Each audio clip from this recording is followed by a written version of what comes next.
Okay, good day, class. So I'm just gonna record this last lecture now that we had. To those of you nga gusto mag-review, mga wala na main now, o mga wala na kasulod. Um, okay, para ni sa inyo.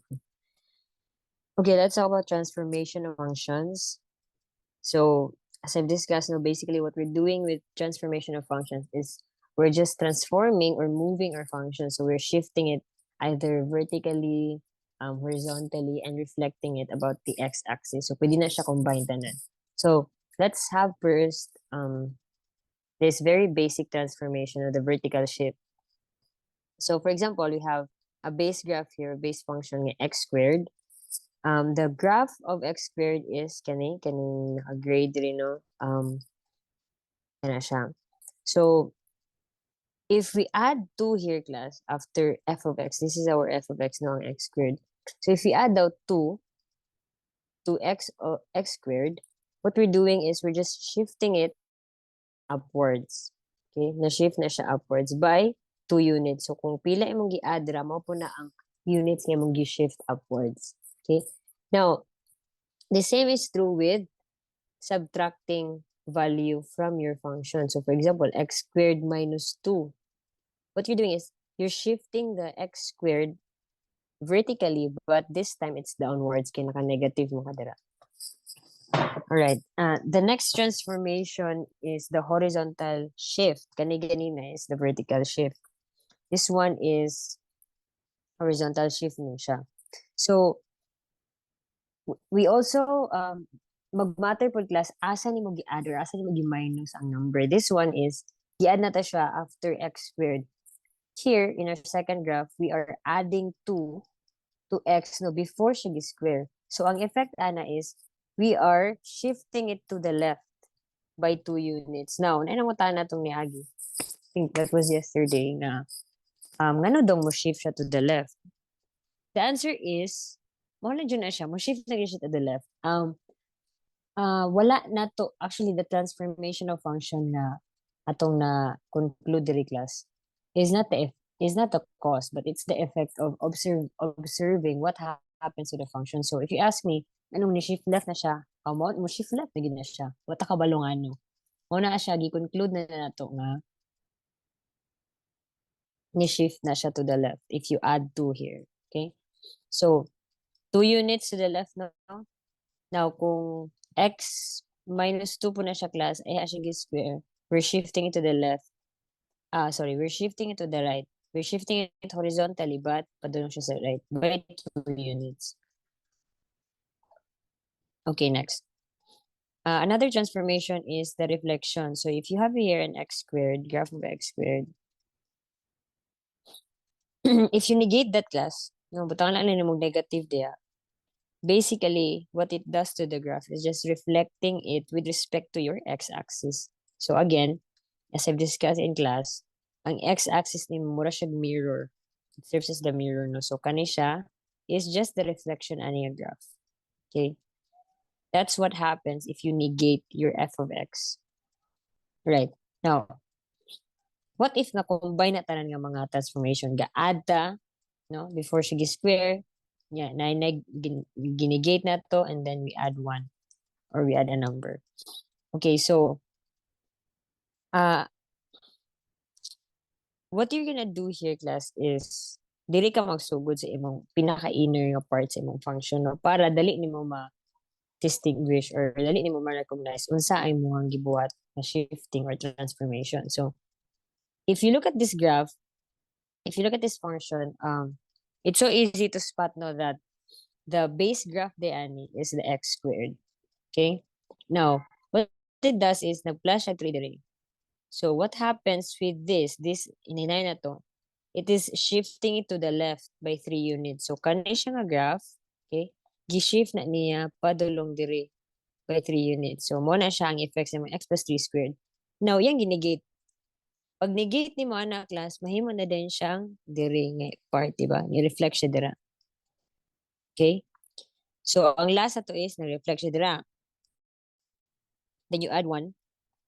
Ang effect anang additional nga 1 niya dira is you move it upward. So that's why this is now the final graph of your function. Okay, gipakita po ko na ako sa class ang Desmos, but pakiton ko ito mo diri.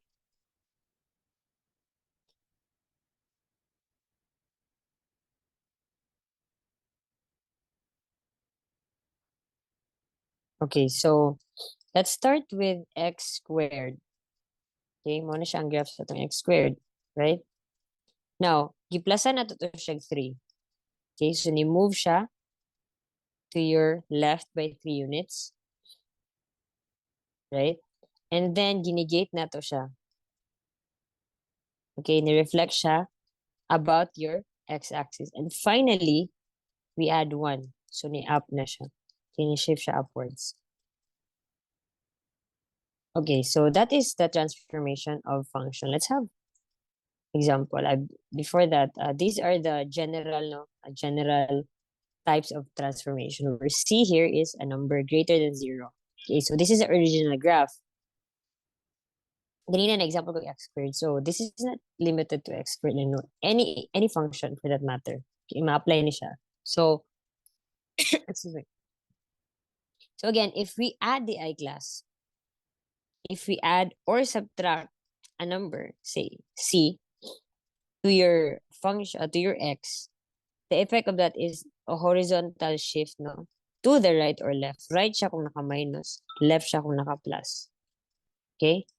So, parehas ganina, atong ibuhat is f of x is equal to x squared. And then we have, atong ibuhat is, ang x na to is nimong x plus 3, right? Okay?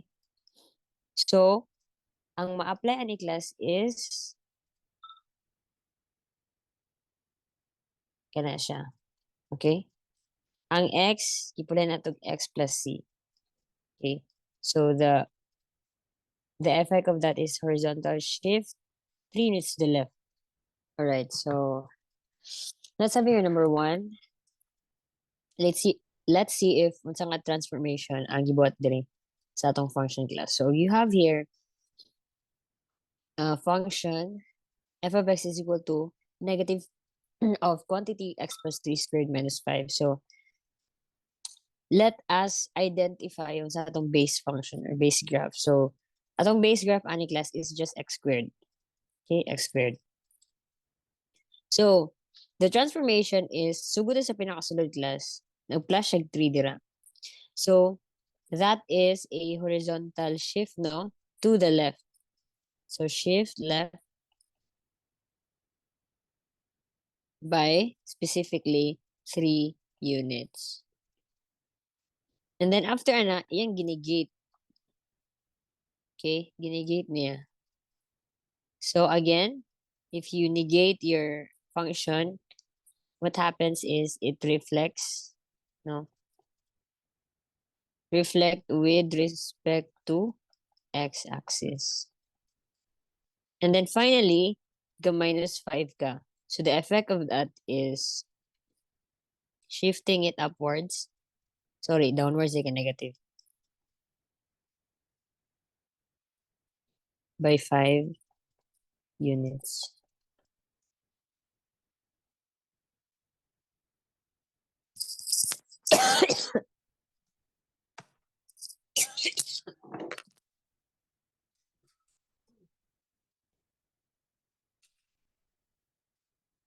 The dry cough is not coughing. Okay. So mag-cut. Okay. Let's have number 2. Before that, atong tanang glass. Sige, para atong makita dali. X squared. So, we pa sa x squared glass mo na siya. X squared plus 3. Okay, so ni-move na siya dira, no? 3 units to the left. And then, atong negate. Okay, ni-reflect siya diya. Right? And then, minus 5. So, finally, this is the graph of your function. This is the transformed graph of x squared. All right, moving on to number 2. Ang number 2 na to class is, ang base function ani is square root of x. Okay? Now, ang first step is, i-minusan siya 1 sa sulod. So, sulod sa radical. So, meaning, ang x, mo siyang x minus 1. So, that is shift left. No, ang effect ani is shift left. Sorry, say left. Right. I was thinking of horizontal. Sige, shift right. Kaya negative man. By 1 unit. Okay. And then, nag-plus kag 4 dira. So, that is shift upwards by 4 units. Okay, let's see sa atong decimals. Okay, so this is the graph of x squared. Now, we subtract 1, no? Minus 1 sa sulod. So, ni-move siya to the right class by 1 unit. Finally, we add 4. So, ni-move siya 4 units upwards. Okay? So, that is transformation of functions. Okay, let's move on to odd and even functions. So, before I start to discuss the odd and even functions, I'd like to emphasize, and I've already said this in class, that this is different from what I have discussed previously, katong even degree polynomial function and odd degree polynomial function. They're different, and don't confuse even degree to even functions or odd degree to odd functions. Okay, when you say even degree and odd degree, it's just referring to polynomial functions. Here, odd and even functions now applies to polynomial, algebraic, exponential, and so on. Okay, so that's different. Okay, when can you say that your function is even? So a function is even, though, class. This graph is symmetrical with respect to the y-axis. So one perfect example of that is katong x squared. Okay? Kana. That is x squared. That is symmetrical to your y-axis. Where your y-axis is serves as a mirror sa imong graph, no? So kani siya nga part sa imong graph is symmetrical ani nga part sa imong graph or just a reflection based sa imuhang y-axis. Okay. Now for add function class, it is symmetric with respect to the origin. And how, when can you say that that is symmetric with respect to the origin? If the other part of your graph, say this one, kuning kapihon class. Hello.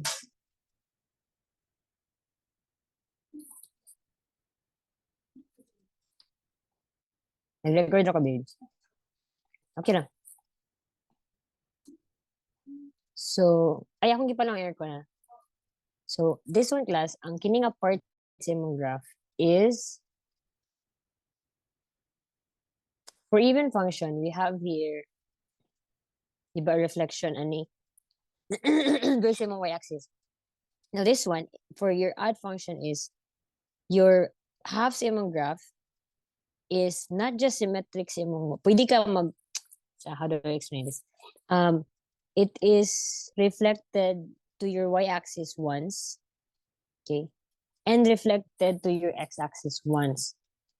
So, ang itsura na is, after reflecting here sa imong y, i-reflect na po ni Mugkas as sa imuhang x. So, ang graph day sa imong add function class is like this. Kana. Okay? So, one example of that is, kini is x squared, kini is x cubed. Okay? So, again, isa ka reflection sa y, isa ka reflection sa x. And you will achieve a graph that is symmetric with respect to the origin. Okay, so how do we check using the function niya, class? So, function is even if your f of negative x is equal to f of x. Okay, this is yapon ako ni before, but let's have a point here, class. Let's get a point from here no, sa tong graph. It is 2, negative 2. Okay, if you want to get f of 2, no? The y coordinate of this point here, all we have to do is substitute 2 sa atong x squared. So we will get 4. So again, this point di is 2, 4. Okay. How about f of negative 2? That is just negative 2 squared gihapon. So this coordinate here is just negative 2, 4. So you observe is that your f of 2 class is just equal to f of negative 2. Actually, that makes a lot of sense because this graph here is symmetric to the y-axis, meaning they will have the same coordinates, same one, y. Okay, so that's why you have here f of 2 is just equal same f of negative 2. They will have the same y coordinate. So that applies to all points of x. Then we can conclude that f of x here is just equal to f of negative x, which is this one. Again, if you can satisfy this condition, class, that f of x is equal to f of negative x, then makonclude nimo that your function is an even function. Okay, moving on to the add function. So, dali na kayo ng add class. Butangan mo negative ang isa ka side. Ngayon naman, again, if you want to get coordinates from here, so 2, negative 2 lang yapon, no? So, f of 2 class, ang f na ito karon kay kini x cubed. So, you will get 8. Okay, so this is 2, 8. F of negative 2, here, kani siya nga point, is just negative 2 cubed. So, that is negative 8. Now, unsa niya conclude sa f of 2 and f of negative 2, they are just negative sa each other. Diba? So, that is f of 2 is equal to the negative of f of negative 2. Or negative f of 2, para ma-follow na ito na, is equal to negative f of 2 is equal to f of negative 2. So, in conclusion, that is just negative f of x is just equal to f of negative x. And that is just equal ani. Right? So again, if you satisfy this condition, then you can conclude that the function is an odd function. Dali ra kayo hinumduman class kay from your even function, no? Ang difference ani is x, ang isa is negative x. Now, magbutang na kadrag isa ka negative class. Bisan asa nga side, no, wala problema. Butang na kadrag negative, mo na imong test for your odd function. Okay, so you don't have to remember a lot. Okay, moving on to the example. You have here x cubed minus x. Let's determine whether a function is even, odd, or neither. Okay?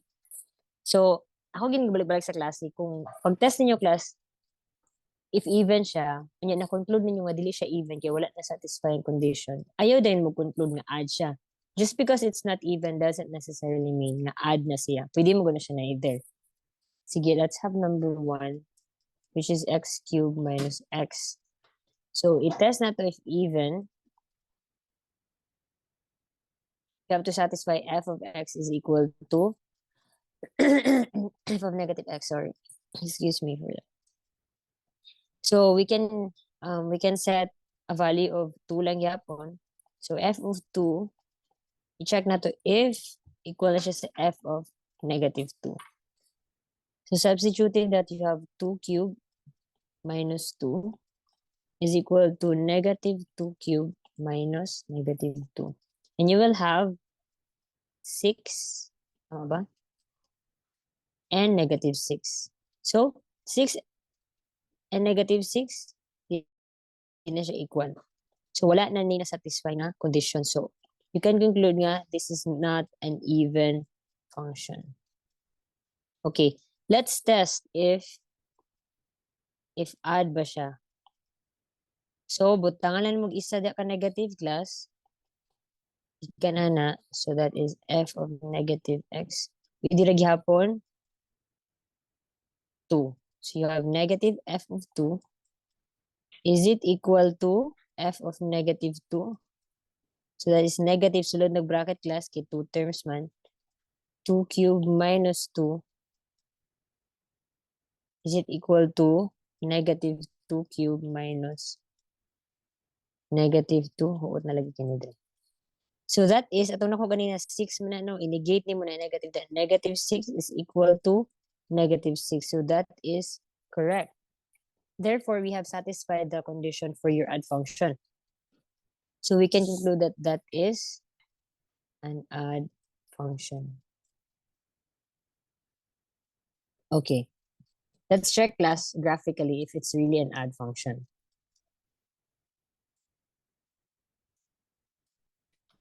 X cubed minus x. Okay. So muna itong graph sa x cubed minus x plus. Now, is this really an add function based sa iyang symmetry? The answer is yes. Kay, kani nga part sa imong graph class, sa hindi man siguro na ako ano ko ng glass. The effort pa kay ko class eh. How do I copy this? Wait lang ha. Ito ra. Ito ra. Okay. So, i-copy sa ito na. So, here you have the graph of x cubed minus x. So, basically, class, ang hitabo ani is, kani nga part sa imong graph. Kani nga part sa imong graph. No? Gi-reflect niya, kung i-reflect na to na, with respect to your y, diba kas, maana siya itsura ng brag w. Okay? Now, remember, for add function that is symmetric to the origin, mag-reflect kita kas sa x. Now, kung kini siya nga part sa imong graph is reflected with respect to your x, ang itsura na class pagbali, mao na ni siya. Okay? So, graphically, and based sa iyang equation or sa iyang function, we have proven that it is indeed an add function. Okay. Move on ta sa number 2.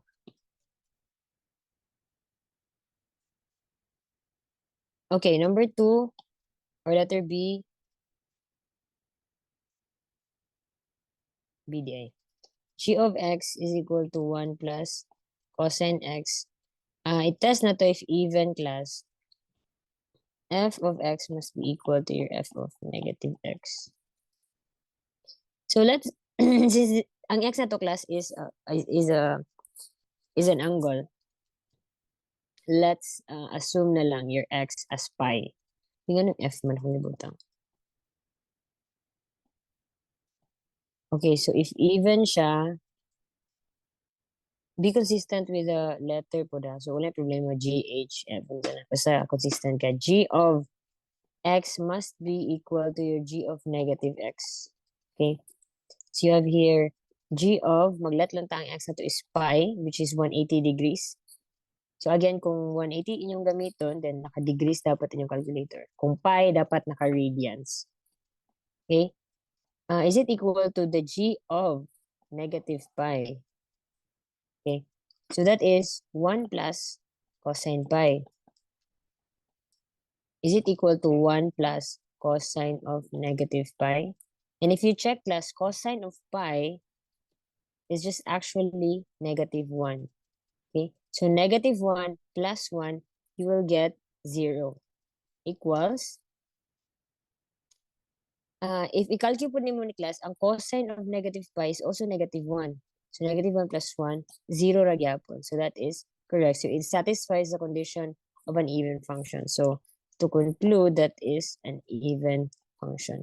Now, kung naka-check na mo sa even niya, naka-conclude mo nga even function siya, ayun na itas ang add function ba siya, because if even na siya, dili imposible gina siya nga ma-add po siya at the same time.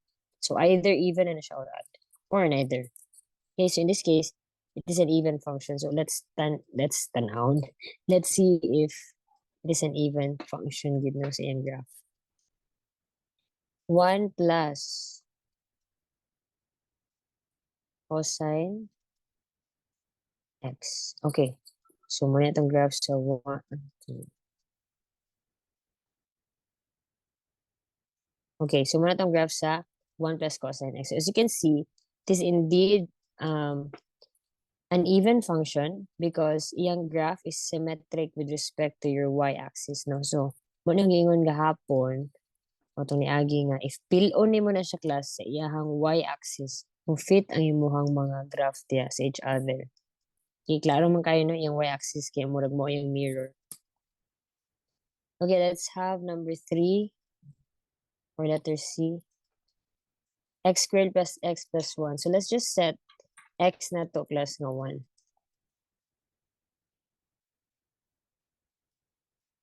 Okay, buta na to x kay 1. So, if even siya, it must satisfy the condition h of x is equal to h of negative x. Okay, so test na to h of 1 is it equal to h of negative 1? Right, so we have here 1 squared plus 1 plus 1. Is it equal to negative 1 squared plus negative 1 plus 1? And that is 3, right? Is it equal to, sa maning nasa right, negative 1, 1. So 1, 0 naman ang negative 1 plus 1, no? So it's not equal.